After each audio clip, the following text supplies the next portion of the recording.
So the best week of 2025 so far. The Sensex and Nifty have finally managed to reverse the downtrend, gaining 2% after 3 weeks of losses. This week, the Midcap index was the story. It's up 3%. Small cap index up around 5 to 6% as well. All sectoral indices ended in the green this week after the recent sell-off that we saw. The big question, can bulls maintain the winning momentum? Too early to say whether bulls have fought back, but early enough to say that bulls have clawed back to see another week. I'm Mangalam Malu. This is Editors Roundtable on CNBC-TV18. And with me, Nimesh and Nigel, an all-boys team, and importantly, all of us, boys in blue. Boys in blue and cheering for the India team, right? I mean, and it's become consistent now that we come to the semi-finals and the finals. We've been lucky with the T20 World Cup. Now, hopefully, fingers crossed, we'll win the Champions Trophy as well. So that's a big thing. And we've been the most consistent team as well, right? So in a way, we deserve to be in the final. Hopefully, we win the final as well and we cross the line. So fingers crossed. I thought when you said we've been the most consistent team, I thought you meant right? all of us. We've been consistent in cheering for our squad as well. Absolutely, and not only from a cricket parallel, but even from a research point of view, or from a editorial point of view, we've been consistently delivering day in, day out, whether it's cement or metals or you covering FMCG. It's like we're bang on with all the news and all the reviews. So pretty much parallel to what the India team is currently. The boys of our team have said it, bang on. He's just gone down the Yorker. But our boys, Nigel. Our boys, yeah. I mean, they found their form on Tuesday. And I think the markets as well from Tuesday onwards, the last 3-4 trading sessions have been quite good, actually. Because we were getting used to underperforming. But after a while, the index has done well. The Nifty was higher. The breadth of the markets, mid and small caps, are about 3 to 5% in a single week. And what's more is we outperformed the US markets, the Shanghai market, the Korean market. So good going. After a while, we could say that we are in line or a little bit of an outperformer. Hopefully on Monday morning when you come back, the markets continue their journey and hopefully we have the trophy as well. Hopefully we have the trophy as well. And we're not the only ones cheering for Team India and cheering for the markets, along with, giving research and insightful news stories to our viewers as well. Today we have with us joining on the show is Harsha Upadhyay, who's the CIO Equity at Kotak Mutual Fund. Harsha, we wish you were here with us in the studio, but we'll just come to you in a bit. I hope he's not wearing his India jersey yet, but I'm sure on Sunday he will be cheering as well. But before we come to you, just a bit of a brief on the market itself. Like we pointed out, it's the first winning week that we've had in three for our markets. The bulls have clawed back, and a bunch of things that really stood out for me. One, the Nifty is gained after 3 weeks of losing. Secondly, all sectoral indices, all of them have been in the green itself. Mid and small cap indices, they've done a lot better. Even as the Nifty has gained about 2%, the mid cap index 3%, small cap index 5%. Portfolios are feeling a lot better. Even on days when the mid cap index at an index level were lower, something like Friday as well, there were more stocks advancing than the number of stocks which were declining. Try to find out some of the reasons why, we saw a bit of a rally. The most important one is finally we saw some stability or maybe some decline in the dollar index itself. So there was some stability in the rupee. Then the street is coming to terms with Trump's tariff plans as well. Be as volatile as they were, everyone's believing that maybe at some point, there would be some rationality that would prevail. Recovery from oversold levels. 5 months of decline that we've seen, 10-day streak, losing streak for the Nifty. FII selling in the cash market reduced as well. And Reliance, the big boy towards the end of the week, picked up pace as well, up 5%. Top gainers on the Nifty, we had BEL, Tata Steel, BPCL, Hindalco, Eicher Motors, all of them do well. Eicher Motors, of course, reported good numbers for February as well. And we had on the way down, IndusInd Bank, which was underperforming. There is an overhang out there, the RBI approval for the leadership coming in out there, and weak numbers for the monthly sales coming in for Bajaj Auto and Maruti, both were the top Nifty losers. But the real dhamaka was in the mid and small cap space, where you had Bharat Dynamics. After a long time, we saw PSUs and defense stocks, all of them come back. Metals as well. The metals index was actually the best performing index this week. But on the way down, we had Kalyan Jewellers, which did not do too well. We had BSE. A lot of these capital market plays came in for a bit of sell-off, perhaps because of market weakness, perhaps because of NSE's own announcement itself. BSE was down 9% this week. We saw some weakness in names like Anand Rathi, MCX, Angel One as well. But Gensol, that was really the stock of the week when it came to declines, 41% lower this week, so debt-related concerns. Let's end on a high note. We have names like Triveni Turbine up 22% this week, Chennai Petro up 17%. Decent gains for names like Castrol India, Welspun, Inox Wind as well. Next week, what do we track? We track the US jobs report, global developments over the weekend, because you get a lot of them. And any sign of NAV propping as we move towards the end of the financial year, Nimesh?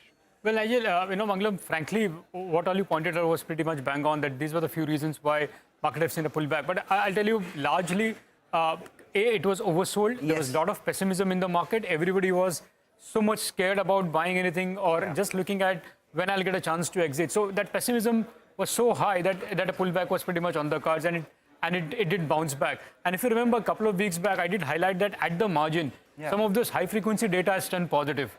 Okay, and which you guys have been pointing out as well, right? A lot of the sales data, the auto sales data, or the consumption of fuel, power demand, power consumption or fuel consumption, at the margin, some bit of data was improving, and that probably got reflected in the pullback as well. Having said that, I mean, you spoke about mid-cap and small-cap up 5-6%, but in the context, the indices are down 25-27%. So it's a small pullback from an extremely oversold. I don't think we should get carried away. Next 2 weeks are going to be crucial, but I guess the bigger trend will come April 1st, because then we'll get to know about the tariffs from the US on India, and also the quarterly earnings will be very important, because now it will separate the men's out of the boys. So only companies which will deliver earnings will see the rewards going forward, and the rest will not do that well. Which is why, to say bulls haven't fought back yet, or they aren't back yet. They've just clawed back to survive another week. Well, on the tariffs front, Monday, tariffs will be implemented. Tuesday, we'll think about it. Wednesday, no, they're going to be implemented. Thursday, let's think about it again. But Saturday and Sunday, go and play golf or play cricket. Harsha, how are you feeling about the markets? There was that point out there that came in that India has underperformed. The Nifty had corrected by 15%, and the macro tailwinds were moving in our favor. For emerging markets, a softer dollar index, and from an India market perspective, softer dollar, softer crude oil prices. Do you think the near-term bottom, at least on the Nifty, has been made? Say 21,500, 21,800 on the Nifty could hold out? Good afternoon, Nigel. I think clearly markets have been oversold, and in terms of valuations as well, there is a lot more comfort on the large cap valuations now after this recent correction. And as you rightly said, there have been few positives on the horizon as well. Crude oil prices have moved towards that $70 mark. There is an expectation that OPEC will increase the production, which means that most likely you're going to see lower levels for the next few months. That should be margin accretive for most Indian corporates. We have also seen some pullback in terms of the dollar index. The dollar strength has not remained the same, which means that the currency volatility, which would have been one of the key negatives for many investors, especially foreign investors, is unlikely to be as negative at this point of time. So yes, the markets were very oversold, and we have also seen a couple of small positives emerging. And if that gains strength, then that will be good for markets in the medium term. However, same thing cannot be said on mid and small caps yet. I do believe that the 4 or 5 weeks of correction, which was more than large cap corrections, cannot really remove the entire excess valuation that we have seen such a long period. So to that extent, I would still tilt towards large caps at this point. All right, tilt towards large cap at this moment. The old adage in the stock market is sell in May and go away. But that's not what we're talking about today. Is March a good time to buy stocks? According to data from the last 5 years, perhaps seems to be the case. But we're not the experts on that. Nimesh is the one who's done a fair amount of data crunching, a lot of years. Why don't you march forth to the wall and tell us about what to do? Well, Mangalam, there is a saying in the market, right? When there is so much of fear, one needs to be greedy to make money in the market, and that's exactly what the data suggests. That is March a good month to buy for a good rally in over the next 6 months or 9 months from there on. So let me just put that in terms of context and in terms of data as well. The question is March the good month to buy? And the historical data do suggest that it turns out to be a good month. So look at the Nifty first. The Nifty returns over the last 5 years. In the last 5 years, the average, the March return has been pretty much flat or negative. Okay, 1%, 0.5%, or minus 23%, but that was a COVID year. And look at the corresponding returns over the next 9 months, between March to December. 24, the Nifty was flat in the month of March, and it gave up 6% returns. In 23, it was again flat, 0.3%, and it gave 25% return. 22 was a bit of an outlier. It actually gained 4%, and hence it didn't give any returns in the remaining 9 months. But same with 21, just 1% up in the month of March, and it ended up gaining 18%. I'm not counting 2020 because that was a COVID year. That's the Nifty. Similar is the case with the mid and small cap indices as well. This is the Midcap index over the last 5 years and the corresponding 9-month returns. 24 was a flat to negative year. You see the return over the next 9 months. Same is the case with in 23 as well. It was pretty much flat in the month of March, and the kind of return was 53% over the next 9 months from there on. Again, the only thing is in all these charts, when there's a positive month in March, you don't end up getting too much of returns over the next 9 months. So that's an outlier there. And again, 2020 was an outlier because of COVID year, minus 24% in that single month, and it ended up gaining big gains there. Similar is the case with BSE small cap indices as well. Look at the last 5 years of monthly returns in the month of March and the corresponding returns over the next 9 months from there on. Minus 5 to plus 28, minus 1% to 58% return over the next 9 months in 23 as well. Again, 2020 was an outlier, minus 30 to plus 88. So that's the kind of return we get over the next 9 months when March turns out to be a bit of a softish month. Now what has happened is after the correction and the kind of pain we've seen, some brokerages have turned constructive on the Indian equities from a valuation point of view. Amish Shah of Bofa Securities wrote a note this week, and he said that he's turning constructive at least on the Nifty, and they have a year-end target of 25,000. However, they remain bearish on the mid and small cap, largely from a valuation point of view. So that's Bofa Securities. Even Mahesh Nandurkar of Jefferies has written a note, and it's an interesting thing, right? I mean, after the correction, he believes that the India's valuation to MSCI EM is back to 10-year average, and normally we've seen from those levels, market tends to bounce back and give both absolute as well as returns over the next few months. So that's the reason why a lot of people are turning bullish. Now that's a big call. Now I'm turning to some of the micro stocks, which is the individual stocks, where in the last few weeks you've seen a lot of upgrades coming in. The first on my list is Reliance Industries. Look at the Macquarie note today. Macquarie put out a note, and for the first time in 4 months, in 4 years, Macquarie has turned positive on Reliance, and they put out an outperform rating.